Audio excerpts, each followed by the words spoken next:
Bahaya menyimpan marah dan dendam. Tanpa sadar kita suka menyimpan marah dan dendam dengan beberapa orang dalam hidup kita. Ada yang bikin kesel, kita marah. Ada yang gak cocok, kita emosi. Ada yang kritik, kita gak terima. Marah yang berulang-ulang terjadi akan masuk ke pikiran bawah sadar. Akhirnya jadi sebuah kebiasaan. Kebiasaan yang bagaimana?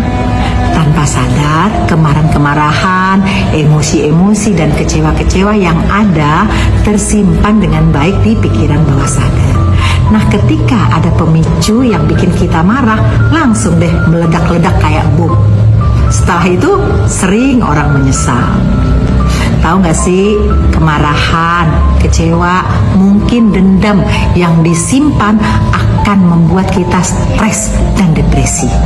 Yang lebih gawat lagi, bisa menurunkan daya tahan tubuh kita.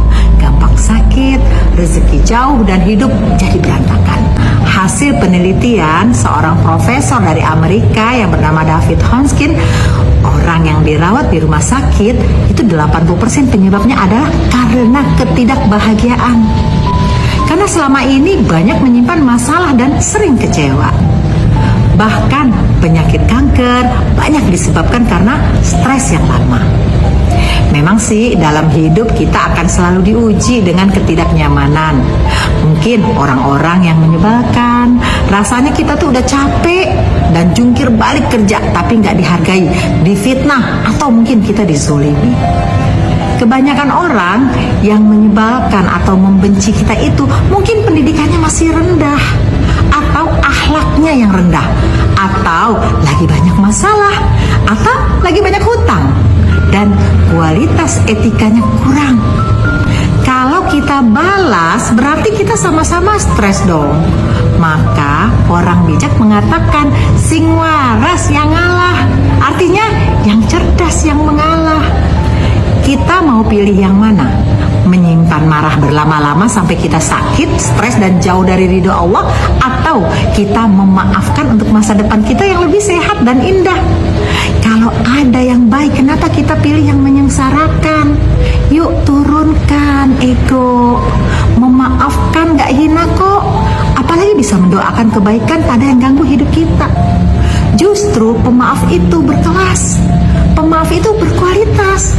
Pemaaf itu dihormati. Dan pemaaf itu murah rezeki. Daripada pemarah atau pendendam yang bikin dada sesak, bikin sering sakit, bikin jauh rezeki, dan bikin kurang dihargai. Daripada sibuk mikirin orang yang menyebalkan, lebih baik sibuk memperbaiki diri, sibuk menambah ilmu, sibuk tambah penghasilan. Saya pribadi, kalau ada yang membenci atau membuli, maka saya tambah semangat menunjukkan kualitas diri, menunjukkan prestasi tanpa harus buang energi. Yuk kita berlomba untuk adu prestasi daripada berlomba untuk adu emosi.